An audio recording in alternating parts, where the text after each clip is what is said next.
90টা মাজার ভাঙছে কয়টা? হিরে বলি আল্লাহ কোনো দোষ করছে? দোষ করছে? তাহলে বাংলেন কি লেগে? আপনার ভালো না লাগলে আপনি না যাইবেন। আপনার ভালো না লাগলে আপনি না যাইবেন। শাহাপুরানের মাজার গেছেন ভাঙতো, এর দ্বারাই প্রমাণ হয়ে যায় আসলে আপনারা অনেক সময় বলেন যে মাজার অশালীন কাজ হয়, অসামাজিক কাজ হয়, এমুকের ভণ্ড, এমুকে এমুক, এটা মাজার হইতে পারে না, সে নামাজ কালাম পড়ে না, রোজা করে না, ওয়াজ করে না, যাকাত দেয় না, এরকম মনে করে অনেক সময় অপবাদ দেন। কিন্তু এটা ঠিক আছে যদি প্রমাণ হয় সে সরাসরি বহির্ভূত চলছে, তার মাজারকে করতে গেছে, আপনি তো বাধা দিতে পারেন। শুরুতে এসে মাজার বাংলা শুরু করছে সিন্নি খাইলা কার দ্বারা? মোল্লা সিন্না না, এই দেশে ইসলাম আনছে আল্লাহর ওলিগণ। আরে বেটা, তোমরা যারা আল্লাহর ওলিদের বিরুদ্ধে কথা কও, নিজের গজবটা নিজে ডাইকে আনতাছ।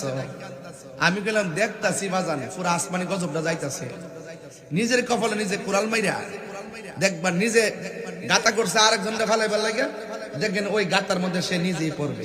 মান হাফারা হুফিরা।